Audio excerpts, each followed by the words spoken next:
us, robbed us.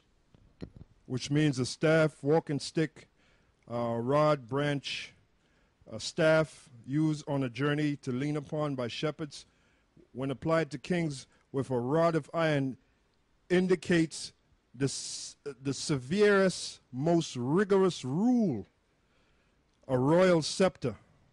I mean, that's it. I ain't I ain't got to read no more. All right. The next one is, that was rod, by the way. Next one is iron. The Greek there is sideros, which means made of iron, and that's it. And by the way, the statue in Daniel the second chapter, the iron would represent the Roman Empire. So that iron is an inferior metal to gold, but if you hit something with a golden rod, it's going to bend. It's going to eventually break. If you hit somebody with an iron rod, which is inferior to the gold, it's going to break rocks, it's going to break stone, it's going to break wood, it's going to break your head. So when we take that rod meaning a ruling instrument, a scepter made out of iron, and the elder just read the most strictest form of rulership by kings, and we read that we're going to be kings, right? Didn't we read that in Exodus? Didn't we read that in 1 Peter? Didn't the Most High say we're going to be a royal people? We're going to be sitting up on thrones just like the Lord is, and we're going to have a rod in our hands, and we're going to bust people in the head? Well, if it says that, that's exactly what we're going to do. We're going to bust you in the head. Like the other day, they had those tornadoes out there in Joplin, Missouri, and they showed it on the news, mainly on CNN, and it's on YouTube. And there was this one guy that was stuck with a bunch of other people, and I guess he had his camera phone or whatever, and he had put the phone on, and these people were wailing and howling and calling in the name of Jesus. And man, every time I saw that, man, I laughed about it. Then there was this little boy, 16-month-old boy, that they were looking for him, and I said, they ain't gonna find him. They're gonna find his ass dead. Sure enough, they found him dead. You know what that is? That's the judgment of the Most High, man. That's the austerity of the Most High. In the time of judgment, that's in James, I believe it's the 2nd chapter, in the 13th verse. In the time of judgment, there could be no mercy. So a lot of you little 16-year-old kids, babies, infants, you're going to be sucked up out of your mother's arms and sucked up out of cribs, and you're gonna find his head over there and his feet, little tiny feet over there, because the Most High. And you know what? That's a good thing, because you didn't cry for us when we went into slavery, man. So we ain't going to cry for you motherfucking devils. Your ass is going down, and I'm going to laugh about it, man. I don't give a damn if you're a newborn baby. I don't give a damn if you're an old cracker woman. When the Most High brings that judgment down, I'm going to laugh. And you're fucking going down, man. Go ahead. James 2:13, for he shall have judgment without mercy that showed no mercy, and mercy rejoiceth against judgment. That's right. The Most High going to have judgment without mercy, man. So get used to it. Now, where was we? Go ahead. Revelation 19:15, and out of his mouth goeth a sharp sword, that with it he should smite the nations, and he shall rule them with a rod of iron.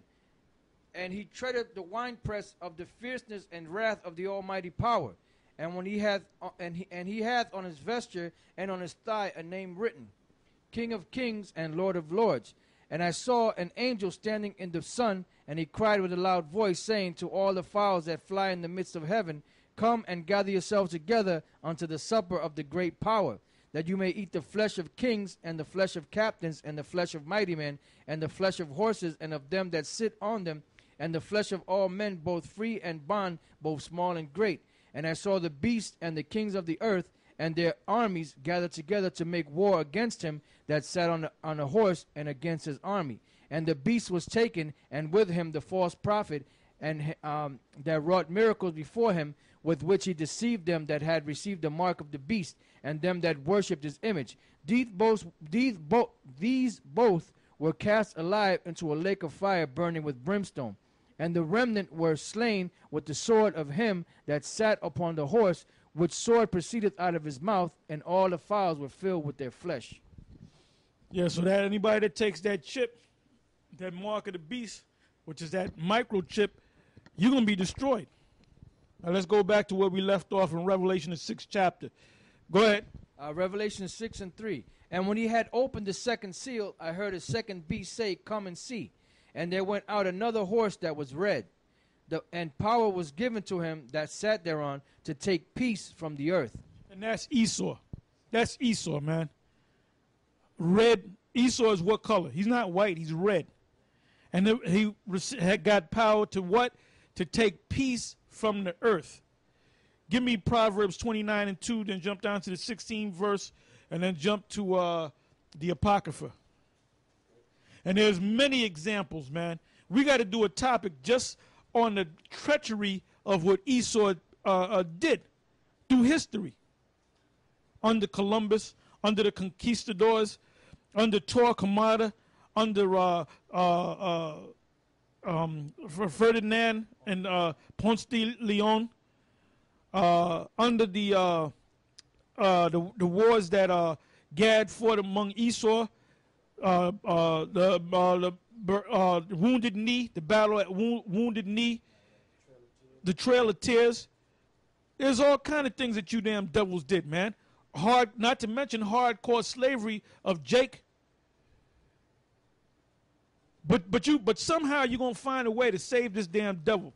All he showed you through the history of his history was he was a perfect devil, and he's still a perfect devil. Go ahead. Proverbs 29 and 2.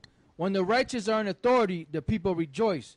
But when the are these Barack Obama, which he's doing the bidding of Esau any damn way, you know, the Congress, and then you got the elite that controls D.C. They portray themselves in the media as being great heroes, that being good people, bringing democracy. We got to help these. You about taking the resources of them damn people. That's why you're over there in the Middle East, because of that great resource over there in the Middle East, namely oil. And the reason why you in Afghanistan is because of you're planning, or you're building an oil pipeline, or you have an oil pipeline, and you got to maintain that. And also you got the poppies over there. You know, the what do you call them plant? The poppy plant. You take that poppy plant and you turn it into what? Opium, if I'm not mistaken. Because you have these unmanned drones that drop bombs and stuff. Can't you just take them drones and drop bombs on those poppy plants? No, you're trying to protect them damn plants, man. Because you're going to make trillions off of the oil, off of drugs. Go ahead. Verse 16. When the wicked are multiplied, transgression increaseth, but the righteous shall see their fall. Now let's go to the blue letter. Let's look up the word transgress or transgress. That's Proverbs 29, verse 16.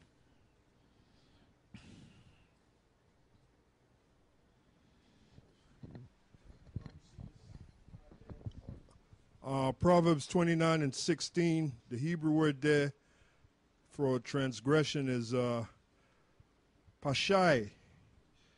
Pashai, which means transgression, rebellion, transgression, guilt of transgression, punishment for transgression, offering for transgression. That's it. Let's go to the Apocrypha now. 1 Maccabees chapter 1 verse 7. So Alexander reigned 12 years and then died, and his servants bare rule every one in his place. And after his death they all put crowns upon themselves. So did their sons after them many years, and evils were multiplied in the earth. Yeah, so anytime this devil multiplied, you had more evil. When this devil came on the earth, that's when you received all this evil. Go ahead. Proverbs 28:12. When righteous men do rejoice, there is great glory. But when the wicked rise, a man is hidden. Well, that says it all. Now let's go back to where we left off in Revelation 6. Go ahead. Revelation chapter 6, verse 4. It says, And there went out another horse that was red, and power was given to him that sat thereon to take peace from the earth, and that they should kill one another. And that's what they did too. When they were taking down the dark nations,